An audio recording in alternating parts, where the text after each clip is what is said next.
ಶ್ರೀಗುರುಭ್ಯೋ ನಮಃ ಹರಿ ಓಂ ಅಚಿಂತ್ಯವ್ಯಕ್ತರೂಪಾಯ ನಿರ್ಗುಣಾಯ ಗುಣಾತ್ಮನೆ ಸಮಸ್ತ ಜಗದಾಧಾರ ಮೂರ್ತಯೇ ಬ್ರಹ್ಮಣೇ ನಮಃ. ಪ್ರಿಯ ವೀಕ್ಷಕರೇ ನಮಸ್ಕಾರ. ಅಕ್ಟೋಬರ್ ತಿಂಗಳಲ್ಲಿ ಮೀನ ರಾಶಿಯವರಿಗೆ ಹೇಗಿದೆ ಎಂಬಂಥ ವಿಷಯಗಳನ್ನು ಕೂಡ ನಾವು ಗಮನಿಸೋಣ. ಯಾಕಂದರೆ ಅಕ್ಟೋಬರ್ ತಿಂಗಳಲ್ಲಿ ನೋಡಿ 2ನೇ ತಾರೀಕಿಗೆ ಮಹಾಲಯ ಅಮಾವಾಸ್ಯೆ ಇದೆ. ಹಾಗೆ 3ನೇ ತಾರೀಕಿಂದ ನವರಾತ್ರಿಯ ಆರಂಭ. ಅನಂತರದಲ್ಲಿ 9ನೇ ತಾರೀಕಿಗೆ ಸರಸ್ವತಿ ಪೂಜೆ ಮಾಡುವಂಥದ್ದು, 10ನೇ ತಾರೀಕು ಕಾಳರಾತ್ರಿಯ ಪೂಜೆ, 11ನೇ ತಾರೀಕಿಗೆ ದುರ್ಗಾಷ್ಟಮಿ ಮತ್ತು ಆಯುಧ ಪೂಜೆ ಮಾಡುವಂಥದ್ದು, 12ನೇ ತಾರೀಕಿಗೆ ವಿಜಯದಶಮಿ ಇದೆ. ಇನ್ನು 17ನೇ ತಾರೀಕಿಗೆ ಸಂಕ್ರಾಂತಿ ಇದೆ, 20ನೇ ತಾರೀಕಿಗೆ ಸಂಕಷ್ಟರ ಚತುರ್ಥಿ, 24ಕ್ಕೆ ಹಾಸನಾಂಬ ದರ್ಶನ ಆರಂಭ, 28ಕ್ಕೆ ಸರ್ವೇಶಾಂ ಏಕಾದಶಿ, 29ನೇ ತಾರೀಕಿಗೆ ಮಹಾಪ್ರದೋಷ, 30ನೇ ತಾರೀಕಿಗೆ ನೀರು ತುಂಬುವಂಥ ಹಬ್ಬ, ಹಾಗೆ 31ಕ್ಕೆ ನರಕ ಚತುರ್ದಶಿ ಲಕ್ಷ್ಮೀ ಪೂಜೆ ಮಾಡುವಂಥದ್ದು. ಹೀಗೆಲ್ಲ ಹಬ್ಬ ಹರಿದಿನಗಳೇ ಇದೆ. ನೋಡಿ, ಮೀನರಾಶಿಯವರ ಗ್ರಹಸ್ಥಿತಿ ಗುರುವು ಕೂಡ 9ನೇ ತಾರೀಕಿಗೆ ವಕ್ರವಾದಂಥ ಒಂದು ರೀತಿಯಲ್ಲಿ ಹಿಮ್ಮುಖವಾಗಿ ಚಲನೆ ಮಾಡ್ತಾ ಇದ್ದಾನೆ. ಅವನು ಜನವರಿ 2025ವರೆಗೂ ಕೂಡ ಗುರು ಇರ್ತಾನೆ. ಹಾಗೆ ಚತುರ್ಥದ ಕುಜ, ಹಾಗೆ ಸಪ್ತಮದ ಕೇತು, ಅಷ್ಟಮದ ರವಿ ಬುಧರು, ಹಾಗೆ ಇನ್ನು ನವಮದ ಶುಕ್ರ, ಇನ್ನು ಶನಿ ಶನಿ 7.5 ಶನಿ ನಡೀತಾ ಇದೆ ಗೊತ್ತಿದೆ. ಶನಿ ಬೇರೆ ವಕ್ರವಾಗಿದ್ದಾನೆ. ಹೀಗೆಲ್ಲ ನಿಮ್ಮ ಓವರಾಲ್ ಆಗಿ ಗ್ರಹಸ್ಥಿತಿ ಇದೆ. ಈ ಗ್ರಹಸ್ಥಿತಿಗಳನ್ನು ನಾವು ಗಮನಿಸ್ತಾ ಹೋದರೆ ನೋಡಿ, ನಿಮಗೆ ಒಂದು ಹಂತಕ್ಕೆ ಒಂದು 5-6 ರೀತಿಯಾದಂತಹ ಪರಿಣಾಮಗಳಾಗ್ತಾ ಇರಬಹುದು ಅಂತ ಯೋಚನೆ ಮಾಡ್ತೇನೆ. 1ನೇ ಪರಿಣಾಮ ಏನಪ್ಪ ಅಂತಂದರೆ, ಒಂದು ಹಂತಕ್ಕೆ ಹೋಗ್ತಾ ಇರುವಂಥ ಕೆಲಸಗಳು ಸ್ಲೋ ಆಗ್ತಾ ಇರಬಹುದು. ಮತ್ತು ಇದ್ದಕ್ಕಿದ್ದ ಹಾಗೆ ಆರೋಗ್ಯದ ವಿಷಯದಲ್ಲಿ ಸಣ್ಣ ಪುಟ್ಟದ್ದು, ಹಾಗಂತೇಳಿ ದೊಡ್ಡ ಮೇಜರಾಗಿ ಆಪರೇಷನ್ ಆಗ್ತದೆ ಅಂತಲೂ ಇಲ್ಲ, ಇದು ಈ ಕಡೆ ಔಷಧಿ ಚಿಕಿತ್ಸೆಗೆ ಸರಿ ಆಗ್ತದೆ ಅಂತಲೂ ಇಲ್ಲ. ಹೀಗೆ 2 ರೀತಿಯಾದಂಥದ್ದು ಆಗ್ತಾ ಇರಬಹುದು.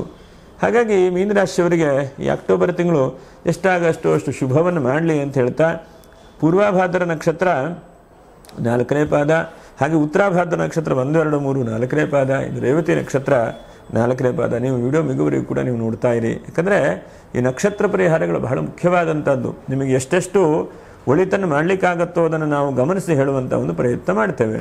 ನೋಡಿ, ಏನೇನು ಶುಭವಾಗಬಹುದು. 1ನೇದಾಗಿ 12ನೇ ರಾಶಿಯ ಶನಿ ವಕ್ರವಾಗಿದ್ದಾನೆ. ಹಾಗಾಗಿ ಶನಿಯಿಂದ ನಾವು ಚಿಂತನೆ ಮಾಡಲಿಕ್ಕೆ ಹೋದರೆ ಸ್ವಲ್ಪ ವಾಹನದ ರೀತಿಯಲ್ಲಿ ಏನೋ ಬದಲಾವಣೆ ಆಗುವಂಥದ್ದು ಆಗ್ಬೋದು. ಕಬ್ಬಿಣದ ವ್ಯಾಪಾರ ವ್ಯವಹಾರ ಮಾಡೋರಿಗೆ ಏನೋ ಅನುಕೂಲ ಆಗುವಂಥದ್ದು, ಅಥವಾ ಏನೋ ಲೋನ್ ಸಿಗಬೇಕು ಒಂದು ಲೋನ್ ಸಿಗುವಂಥ ಚಾನ್ಸಸ್ಸು, ಕೃಷಿಕರಿಗೆ ಎಲ್ಲೋ ಒಂದು ಒಳ್ಳೆಯದಾಗುವಂಥದ್ದು. ಎಲ್ಲ ಕೃಷಿ ಕೆಲಸಗಳನ್ನು ಮಾಡ್ತಾ ಇದ್ದೇನೆ, ಎಲ್ಲೋ ಒಳ್ಳೆಯದಾಗ್ತಾ ಇಲ್ಲ, ಸಮಸ್ಯೆ ಆಗ್ತಾ ಇದೆ ಅಂತಂದರೆ ಕೃಷಿಯ ರೀತಿಯಲ್ಲಿ ಒಳ್ಳೆಯದಾಗುವಂಥ ಸಾಧ್ಯತೆಗಳು ಕೂಡ ಆಗ್ತದೆ. ಇನ್ನು ಮಕ್ಕಳ ವಿಷಯದಲ್ಲಿ ತುಂಬ ತಲೆ ಕೆಡಿಸ್ಕೊಂಡಿದ್ದೀರಿ ಹೇಳಿ ಕಾಣ್ತದೆ ನೀವು. ಹಾಗಾಗಿ ಮಕ್ಕಳ ವಿಷಯದಲ್ಲಿ ಅಭಿವೃದ್ಧಿ ಆಗುವಂಥದ್ದು, ಯಾವುದೋ ಒಂದು ಒಳ್ಳೆಯ ದಾರಿ ಆಗುವಂಥ ಸಾಧ್ಯತೆಗಳು ಕೂಡ ಕಾಣಿಸುತ್ತೆ, ಅಂದರೆ ಮಕ್ಕಳ ವಿಷಯದಲ್ಲಿ. ಹಾಗಾಗಿ ಇದು ಬಹಳ ನಿಯಮವಾಗಿ ಯೋಚನೆ ಮಾಡಿ ನೀವು ಕೆಲಸ ಕಾರ್ಯಗಳನ್ನು ಕೈಗೊಳ್ಳಿ. ಯಾಕಂದರೆ ಮಕ್ಕಳ ವಿಷಯದಲ್ಲಿ ಬಹಳ ಜನ ಯೋಚನೆ ಮಾಡ್ತೀರಿ, ಏನೂ ಆಗೋದಿಲ್ಲ ಅಂಥೇಳಿ. ಎಲ್ಲ ನಿಧಾನವಾಗಿ ಆಗುವಂಥ ಸಾಧ್ಯತೆಗಳಾಗ್ತದೆ. ಅನಂತರದಲ್ಲಿ ಸಪ್ತಮದ ಕೇತು, ವಿವಾಹದ ವಿಷಯದಲ್ಲಿ ಏನೋ ಕಿರಿಕಿರಿಯಾಗಿ ಚಿಂತೆಯಾಗಿ, ರಾಶಿಯಲ್ಲಿರುವಂತಹ ರಾಹು ಸಪ್ತಮದ ಕೇತು. ಹಾಗಾಗಿ ಅವಿವಾಹಿತರಿಗೆ ಸ್ವಲ್ಪ ವಿವಾಹಕ್ಕೂ ಕೂಡ ಪ್ರಯತ್ನ ಆಗಬಹುದು ಅಂತೇಳಿ ಹೇಳ್ತೇನೆ. ಯಾಕಂದರೆ ಭಾಗ್ಯದ ಶುಕ್ರನು ಅಟ್ಲೀಸ್ಟ್ ನಿಮಗೆ ವಿವಾಹಕ್ಕೆ ಮುಂದೆ ಅನುಕೂಲತೆಗಳನ್ನು ಮಾಡಿಕೊಡ್ತಾನೆ. ಎಷ್ಟೋ ಸಲ ವಿವಾಹಕ್ಕೆ ಅನುಕೂಲ ಇಲ್ಲ, ಸಮಸ್ಯೆಗಳು ಪುನಃ ಬರ್ತಾ ಇದೆ ಅಂತಂದರೆ ವಿವಾಹಕ್ಕೂ ಕೂಡ ಅನುಕೂಲತೆಗಳನ್ನು ಶುಕ್ರನು ಅನುಗ್ರಹ ಮಾಡ್ತಾನೆ. ಇದು ಬಹಳ ಒಳ್ಳೆಯದಾದಂಥದ್ದು. ಹಾಗೆ ಇನ್ನು ನೋಡಿ, ನಾವು ಚಿಂತನೆ ಮಾಡುವಂಥದ್ದು ರಾಶ್ಯಾಧಿಪತಿ ಗುರು ವಕ್ರವಾಗಿ ಬರ್ತಾ ಇದ್ದಾನೆ. ಇದರಿಂದ ಏನು ಒಂದು 5 ಬಹಳ ಬದಲಾವಣೆಗಳಾಗುವಂಥ ಸಾಧ್ಯತೆಗಳು. 1, ಉದ್ಯೋಗ ಇಲ್ಲದೇ ಇದ್ದಂಥ ಉದ್ಯೋಗ ಸಿಗುವಂಥದ್ದು. 2ನೇದಾಗಿ ಮನೆಯಲ್ಲೇನೋ ಒಂದು ಮಂಗಲ ಕಾರ್ಯಗಳನ್ನು ಮಾಡುವಂಥದ್ದು, ಮಕ್ಕಳಿಗೆ ಮದುವೆ ಮಾಡುವಂಥದ್ದು, ಅಥವಾ ನಿಮಗೆ ಏನೋ ಒಂದು ನೂತನವಾದಂಥ ವಸ್ತ್ರಗಳನ್ನು ಏನೋ ಖರೀದಿ ಮಾಡಿ ಬರುವಂಥದ್ದು. ಮತ್ತು ಇದ್ದಕ್ಕಿದ್ದ ಹಾಗೆ ಯಾರೋ ನಿಮಗೆ ಗಲಾಟೆ ಮಾಡುವಂಥವ್ರು ಶತ್ರುಗಳು ಇರ್ತಾರೆ ಅಂತ ಇಟ್ಕೊಳ್ಳಿ, ಆ ಶತ್ರುಗಳು ಮಿತ್ರರಾಗಿ ಸ್ವಲ್ಪ ಟರ್ನ್ ಆಗ್ತಾರೆ. ಅದು ಒಳ್ಳೆ ರೀತಿಯಾದಂತಹ ಫಲ ಸಿಗ್ತದೆ ಅಂತ ಹೇಳಬಹುದು. ಮತ್ತು ಸಣ್ಣ ಪುಟ್ಟ ಈ ಚರ್ಮದ ಕಾಯಿಲೆಗಳು ಯಾರು ಈ ರಾಶಿಯವರಿಗಿದೆ, ರಾಶಿಯಲ್ಲಿ ರಾಹು ಇದ್ದಾನೆ. ಹಾಗಾಗಿ ಆ ಚರ್ಮದ ಕಾಯಿಲೆಗಳು ಅದಾಗದ ದೂರ ಆಗುವಂಥ ಸಾಧ್ಯತೆಗಳು ಕೂಡ ಇದೆ. ಎಷ್ಟೋ ಸಲ ಚಿಕಿತ್ಸೆ ಮಾಡಿದ್ರೂ ಅನುಕೂಲ ಆಗೋದಿಲ್ಲ. ಅದೇ ತಿಂಗಳಲ್ಲಿ ಯಾವುದೇ ಚಿಕಿತ್ಸೆ ನಮಗೆ ಒಳ್ಳೆ ರೀತಿಯಾದಂಥ ಫಲಕಾರಿಯಾಗಿ ಆಗುವಂಥ ಸಾಧ್ಯತೆಗಳನ್ನು ಕೂಡ ನಾವು ಕಾಣಬಹುದು. ಇನ್ನು ಬಹಳ ಮುಖ್ಯವಾಗಿ ನೋಡಿ, ರವಿ ಬುಧರಿಂದ ಅಷ್ಟಮದಲ್ಲಿದ್ದಾರೆ. ಇದಷ್ಟು ಒಳ್ಳೆಯದಲ್ಲ ಅಂತ ಹೇಳ್ತೇನೆ. ಯಾಕಂದರೆ ಬುಧನೂ ಕೂಡ ಸಪ್ತಮಾಧಿಪತಿ ಅಷ್ಟಮದಲ್ಲಿದ್ದರೆ ನಿಮಗೆ ಸ್ಕೂಲು ಕಾಲೇಜಲ್ಲಿರುವಂಥವ್ರು ಸ್ವಲ್ಪ ಹುಷಾರಿ. ಈ ತಿಂಗಳಲ್ಲಿ ಸಹಿಯನ್ನು ಮಾಡುವಾಗ ಬಹಳ ಜಾಗ್ರತೆ ವಹಿಸ್ಕೊಳ್ಬೇಕು. ಮತ್ತು ಯಾವುದೋ ಒಂದು ವಸ್ತುವನ್ನು ಕೊಡುವಾಗ ಬಹಳ ಜಾಗ್ರತೆ ವಹಿಸ್ಕೊಳ್ಬೇಕು. ಯಾಕಂದರೆ ಕೊಟ್ಟವನು ಕ್ವಾಡಂಗಿ ಇಸ್ಕೊಂಡವನು ಇರುಭದ್ರ ಅಂತ ಆಗಿಬಿಡುತ್ತೆ. ಕಡೆಗೆ ಆ ವಸ್ತುವಿನ ಬಗ್ಗೆ ನೀವೇ 106 ಸಲ ಓಡಾಡುವಂಥ ಸಾಧ್ಯತೆಗಳಾಗುತ್ತೆ. ಹಾಗಾಗಿ ವಸ್ತುಗಳನ್ನು ಕೊಡುವಾಗ ಯಾವಾಗ ಅದು ವಾಪಸ್ ಬರುತ್ತೆ ಹೇಳಿ ನೋಡ್ಕೊಂಡು ಕೊಡುವಂಥ ಪ್ರಯತ್ನವನ್ನು ಮಾಡಿ. ಎಷ್ಟೋ ಸಲ ಅರ್ಜೆಂಟ್ ಇದೆ ಅಂತೇಳಿ ಬೈಕನ್ನೋ ಕಾರನ್ನೋ ನಮ್ಮ ಸ್ನೇಹಿತರಿಗೆ ಕೊಟ್ಟು ಬಿಡ್ತೇವೆ. ಕೊನೆಗೆ ಅನಿವಾರ್ಯವಾಗಿ ಅದು ವಾಪಸ್ ಬರುವುದು ಕಷ್ಟ ಆಗಿಬಿಡುತ್ತೆ. ಹಾಗಾಗಿ ತುಂಬ ಯೋಚನೆ ಮಾಡಿಕೊಳ್ಳಿ. ಹಾಗೆ ಅನಂತರದಲ್ಲಿ ಬಹಳ ಮುಖ್ಯವಾಗಿ ನೀವು ಗಮನಿಸಬೇಕಾದಂಥ ಅಂಶ ಏನಂತಂದರೆ, ಗುರುವಿಂದ ದೊಡ್ಡ ಪರಿವರ್ತನೆ ಅಂತಂದರೆ ಯಾವುದೋ ಒಂದು ವ್ಯಕ್ತಿ ನಿಮಗೆ ಈ ತಿಂಗಳಲ್ಲಿ ಪರಿಚಯ ಆಗ್ತಾನೆ. ಆ ವ್ಯಕ್ತಿಯಿಂದ ಒಳ್ಳೆ ರೀತಿಯಾದಂಥ ಅವಕಾಶಗಳು ಆಗುತ್ತೆ. ನಿಮ್ಮನ್ನು ಡೆವಲಪ್ ಮಾಡಲಿಕ್ಕೆ ಆ ವ್ಯಕ್ತಿ ಮಾಡ್ತಾನೆ. ಯಾಕಂದರೆ ಎಷ್ಟೋ ಸಲ ನಮ್ಮ ಜೊತೆಗಿದ್ದಂಥವ್ರು ನಮ್ಮನ್ನು ಹುರುಪಿಸಿ ಮಾಡಿದ್ರೆ, ಜೊತೆಗಿದ್ದಂಥವ್ರು ಅಪ್ಪ ನೀವು ಒಳ್ಳೇದಾಗುತ್ತೆ ಮಾಡಪ್ಪ ಅಂತಂದರೆ ನಮ್ಮ ಮನಸ್ಸಿಗೂ ಸಮಾಧಾನ ಬರುತ್ತೆ, ನಾವು ಕೆಲಸ ಕಾರ್ಯಗಳನ್ನು ಮಾಡಬಹುದು ಅಲ್ವಾ. ಹಾಗಾಗಿ ಈ ತಿಂಗಳಲ್ಲಿ ಯಾವುದೋ ಒಂದು ವ್ಯಕ್ತಿಯ ಪರಿಚಯವಾಗ್ತದೆ. ಆ ವ್ಯಕ್ತಿ ನಿಮ್ಮನ್ನು ಚೆನ್ನಾಗಿ ಬೆಳೆಸುವಂಥ ಪ್ರಯತ್ನ ಮಾಡ್ತಾನೆ. ಚೆನ್ನಾಗಿ ನೀವು ಬೆಳಿತೀರಿ, ಚೆನ್ನಾಗಿ ಆರ್ಥಿಕವಾಗೂ ಕೂಡ ಅನುಕೂಲ ಆಗುತ್ತೆ. ಇದೊಂದು ಒಳ್ಳೆ ರೀತಿಯಾದಂತಹ ಫಲ ಮತ್ತು ಪರಿವರ್ತನೆ ಅಂತ ಹೇಳಬಹುದು. ಮತ್ತು ಬಹಳ ಮುಖ್ಯವಾಗಿ ನಾವು ಗಮನಿಸುವಂತಹದ್ದು, ನಮಗೆ ಮನಸ್ಸಿನ ಒತ್ತಡಗಳು, ಮನಸ್ಸಿನ ಚಿಂತೆ ಏನೇನಿದೆಯೋ ಅದನ್ನೆಲ್ಲ ಭಗವಂತ ಒಳ್ಳೆ ರೀತಿಯಲ್ಲಿ ನಿಮ್ಮ ಅನುಗ್ರಹ ಮಾಡ್ತಾನೆ. ಎಷ್ಟೋ ಸಲ ಮನಸ್ಸಿಗೆ ಆತಂಕ, ಚಿಂತೆ, ಟೆನ್ಷನ್ ಇವೆಲ್ಲ ಆಗುತ್ತಾ ಇರುತ್ತೆ ಅಂತ ಇಟ್ಕೊಳ್ಳಿ. ಅದನ್ನೆಲ್ಲವನ್ನು ಆ ಭಗವಂತನ ನಿಮಗೆ ಕಷ್ಟಗಳನ್ನೆಲ್ಲ ಪರಿಹಾರ ಮಾಡಿ ಅನುಗ್ರಹ ಆಗುವಾಗೆ ಆ ಭಗವಂತನು ಮಾಡ್ತಾನೆ. ಇದಿಷ್ಟು ನಿಮಗೆ ಶುಭವಾದಂತಹ ಫಲ.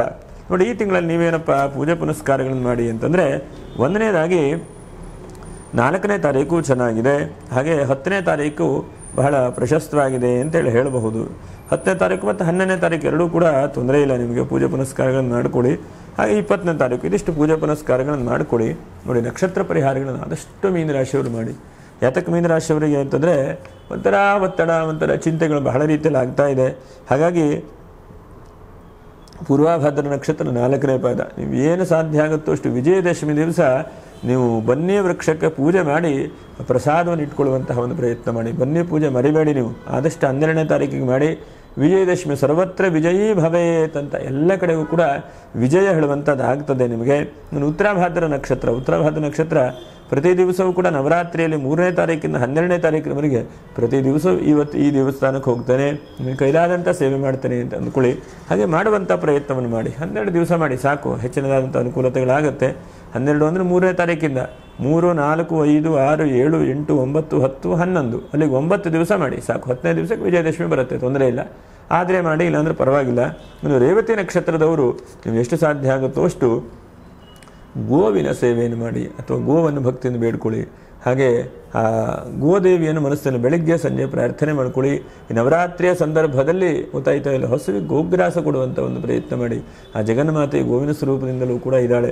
ಆ ಭಗವಂತನ ಎಲ್ಲ ಸ್ವರೂಪದಿಂದಲೂ ಭಗವಂತ ತುಂಬಿಕೊಂಡಿದ್ದಾನೆ. ಹಾಗಾಗಿ ಶುಭವಾಗಲಿ, ಮಂಗಲವಾಗಲಿ. ಮುಂದಿನ ವಿಡಿಯೋದಲ್ಲಿ ಭೇಟಿಯಾಡೋಣ. ನಮಸ್ಕಾರ. ಲೋಕಾ ಸಮಸ್ತ ಸುಖಿನೋ ಭವಂತು, ಸಮಸ್ತ ಸನ್ಮಂಗಲಾನಿ ಭವಂತು.